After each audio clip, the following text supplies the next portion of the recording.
European elites want to create, one that is rejected unanimously almost by European citizens. In a speech yesterday kicking off his party's bid for re-election, Hungarian Prime Minister Viktor Orban warned that politicians in Brussels, Berlin, and Paris are going to destroy Western civilization with their enthusiasm for mass migration. Left unchecked, he said, Europe could end up with a Muslim majority, while the continent's Christian culture would be blotted out. Orban is not crazy, actually, on a math level here. Hungary's population is below 10 million. Its birth rate is not high. It wouldn't take a huge wave of immigration from Muslim nations to overrun and eventually obliterate a culture that has existed for thousands of years. In America, that's considered a small point. Who cares? But if you've been there for a millennium, maybe you do care. Polls show that more or less most Europeans agree with that. Last year, majorities in Germany, France, Italy, Belgium, and several other countries said they wanted a total freeze on immigration from Muslim countries. Naturally, though, EU leaders denounce Orban as authoritarian. Hilarious. Considering the source, their motto effectively is, do what we tell you, or you hate democracy. How's that for Orwellian? Well, this country is set to have its next census in 2020. That's delineated in the Constitution. We have to every 10 years. Unless policies change, the census will be counting illegal aliens the same as everybody else. The census hasn't asked about citizenship status since 1950, meaning that a lot of states get a boost to their congressional representation because of the illegal immigrants in their state. This is a problem. It's not democratic. Kansas Secretary of State Chris Kobach says it is time to change that, and he joins us tonight. Mr. Secretary, thanks for coming on. Great to be with you. So the Constitution says you have to have a census to apportion congressional districts. Yep.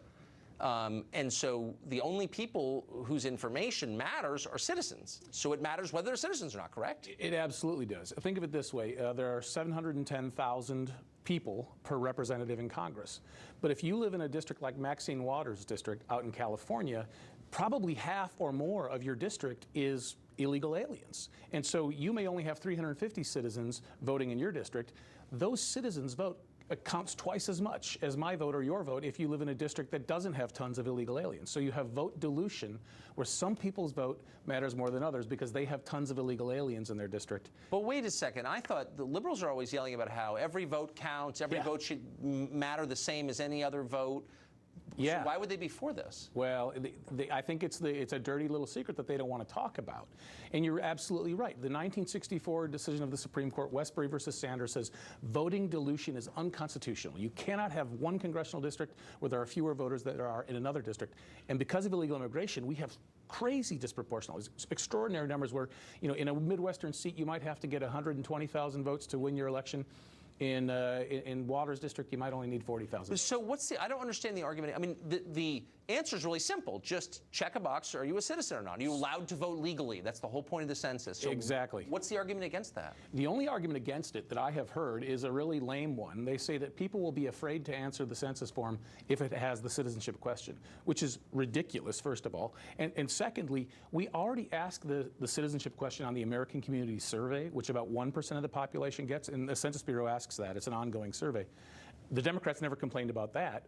Only when suddenly we talk about putting the citizenship question back on the census do the people on the left start. But why should we care if people who aren't allowed to vote in our elections are afraid to answer a census which is designed to apportion congressional districts? Well, there's that too. If you're illegally in this country, we shouldn't be considering you a resident anyway, because you could go home at any day. You could be deported at any moment. So why in the world would we be worried about counting you? Why would your feelings matter more than a fair election?